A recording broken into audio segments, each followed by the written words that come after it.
So let's talk about this. I've been hearing a lot of debate about this the past couple of weeks, and I went out to brunch yesterday and one of my friends brought up the same conversation: trucking versus real estate. Now, first of all, let me send a shout out to all my truck driver friends. I know you guys do some hard work. You're on the road, over the road, weeks at a time. This is not saying that you're in a bad business. We're just about to make a comparison because I got to back up my real estate people. That's what I do. All right. So I've been hearing this: trucking beats real estate. And let me break it down. What I actually believe what they're trying to say is one truck versus one piece of single family rental. Head to head, trucking may win. Okay. Yes, trucking may win if your truck stays on the road and you don't have incidences that take your truck off the road where you're not cash flowing, right? Because let's say single family, and let's say, hold on, back up. I'm not a big fan of single family rentals. I'm not a big fan of anything that you do on the onesie twosie because the error for margin, the margin for error is too small, right? So your tenant moves out, you don't get rent, you're in a hole. One truck, it breaks down, you're on the side of the road, you're in a hotel, you're not making no money, cash flow's all messed up. So trucking cash flow is great because you have factoring companies that can pay you weekly, or some factoring companies are paying you within 48 hours.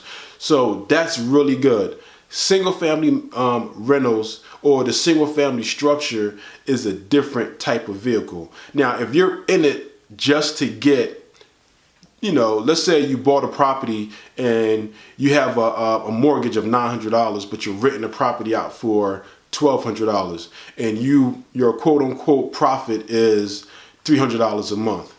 That's not the best strategy if you're in it for the $300 a month, because guess what? Tenant moves out, repairs, that $300 a month is gone, right?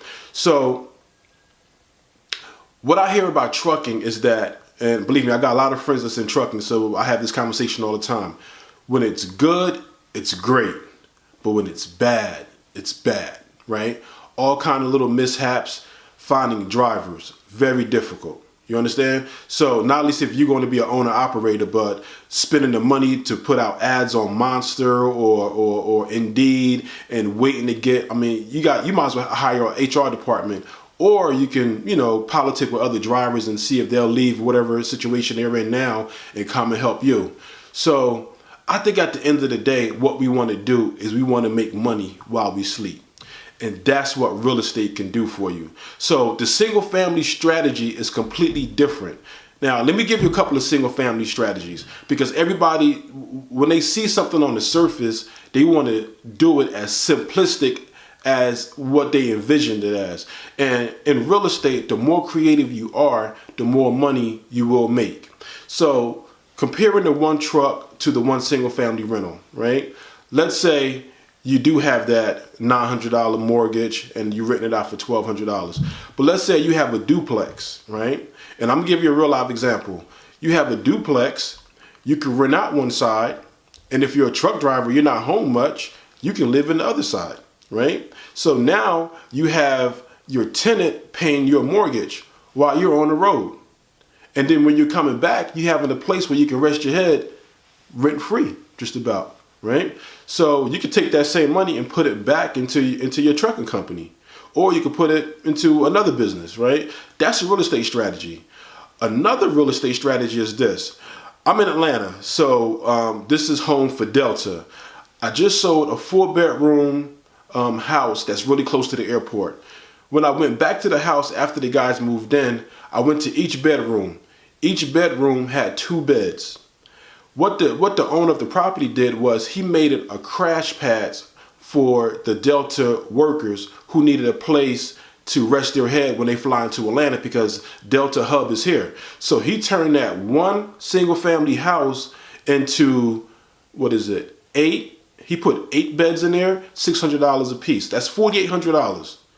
That's a whole lot different cash flow than just a regular single family rental. If he wanted to rent just that one single family house, he would have rented it to a family for about $1,500 to no more than $1,700. But his creativity said, I can do something outside the box. Find me the Delta pilots and the flight attendants that need a place to stay. 1 bed, 2 beds, 4 bedrooms. That's 8 beds, $600 a piece. He turned a single family into a $4,800 cash flow, minus whatever he's paying for mortgage, right? So to compare the trucking industry to real estate overall, come on, there's no comparison.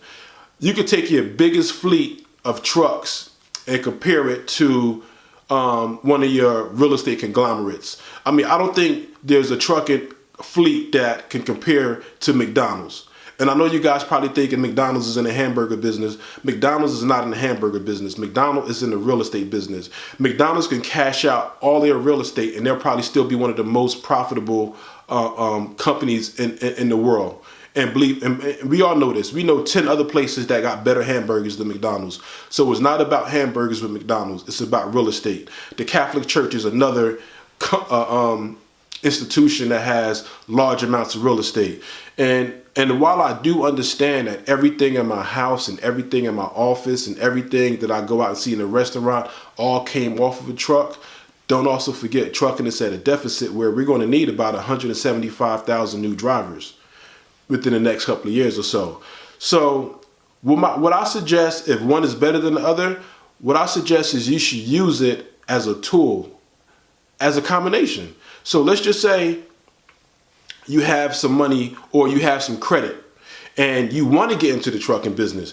Should you get into the trucking business and just put all your money to buy a truck? Or could you buy a duplex, rent both sides out? One side pays the mortgage, the other side pays for your truck. You understand? And there's other strategies for real estate than just collecting the cash flow. Real estate is a vehicle for leverage. And once you understand how you can use that leverage, it'll make you way more profitable. Everything is not what it seems as, what it may seem on the surface, because people think, oh, you got 2 tenants and that's the strategy. That's not the strategy. The strategy is using that leverage to gain more. You understand? So what I say is everything that you learn could be a tool if you decide to use it as a tool. So use your trucking business or use your real estate business as a tool and understand it. And the more tools you have, the better equipped you're going to be to handle any kind of situation. So if you don't understand all of the tricks and tips and everything to do with real estate, I do consulting. You can go to my website, Musa Lotallah, and you can book a free consultation. A free consultation is not always going to be up, but right now it's up. It's a new year. I'm doing some new different things, and we can start the conversation. I do consulting. I help people get further along in real estate. And even though real estate is my business, here's the key thing of what I do. I help my investors make more money through real estate. That's it. Real estate is the vehicle, but my investors have money that they want to put into real estate. So they call somebody like me that says, Musa, what's the trends? What can I do? How can I flip this money? How can I take my money out of stocks and make it work for me? That's what I do. All right. www.musalotallah.com. Trucking versus real estate. Real estate trump you guys. I mean, I'm sorry my truck is out. Real estate trump you guys. But one single family compared to one truck, yeah,